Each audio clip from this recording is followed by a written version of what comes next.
So guys let's discuss this question. इसमें बोला गया है which of the following is the cause of economic problem. Economic problems जो develop होती है ना, इकोनॉमिक प्रॉब्लम्स नहीं पूछा इसने क्या होता है। इकोनॉमिक प्रॉब्लम्स तो हमें पता है, सेंट्रल इकोनॉमिक प्रॉब्लम्स जो है what to produce, how to produce, for whom to produce, what to produce, how to produce and for whom to produce। ये तो इकोनॉमिक प्रॉब्लम्स हैं, ये नहीं पूछा यहाँ पे पूछा गया है what is the cause of economic problem. In economic problems के कारण क्या हैं, ये जो इकोनॉमिक प्रॉब्लम्स हैं ये क्यों डेवलप होती है। भैया कुछ तो रीज़न होगा इनके डेवलप होने का, ये जो दिक्कतें आ रही हैं तो उनके डेवलप होने का रीज़न या कारण जो है, तो कारण इसके बहुत सिंपल है, दो कारण है इसके। Scarcity of resources and unlimited wants of customer या कंज्यूमर। एंड इसी के अंदर स्केर्सिटी के अंदर एक और पॉइंट भी आ जाता है, रिसोर्सेज हैव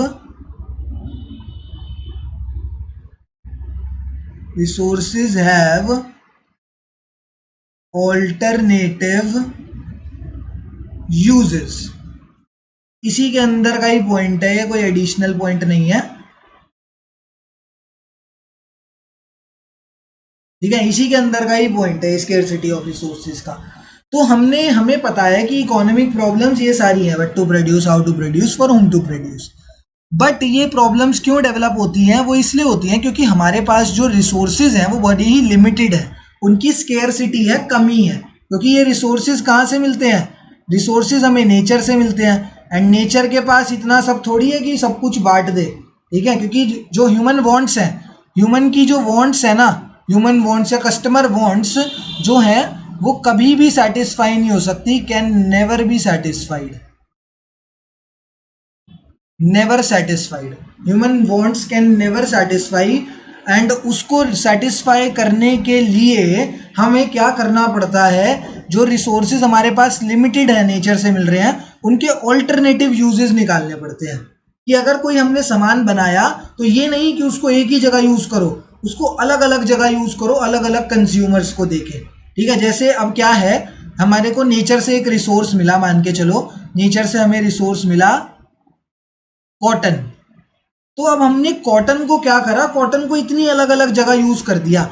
हमने कॉटन को क्लोथिंग इंडस्ट्री में यूज कर दिया, यहाँ नहीं, जगह नहीं बची है, ऊपर लिए। कॉटन को हमने क्या क्या करा, कॉटन के हमने क्लोथिंग इंडस्ट्री में यूज कर दिया, ठीक है। कॉटन को बैग्स इंडस्ट्री में यूज कर दिया, और भी बहुत कामों में, मुझे याद नहीं आ रहा, बट और भी बहुत सारे हो सकते हैं जहाँ पे हमने कॉटन को यूज करा गया है।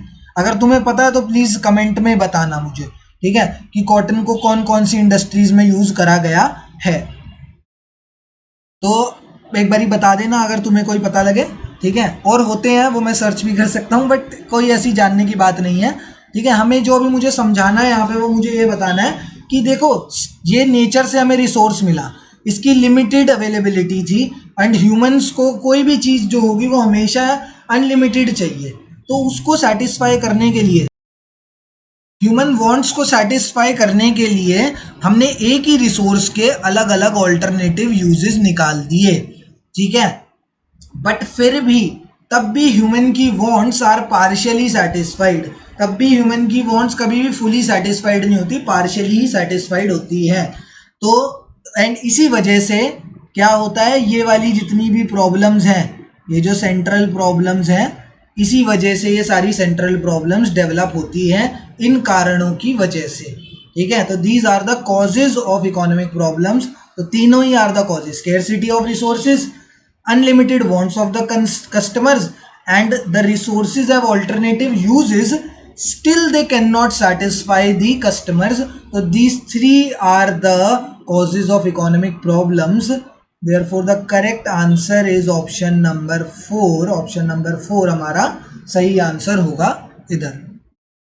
Thank you.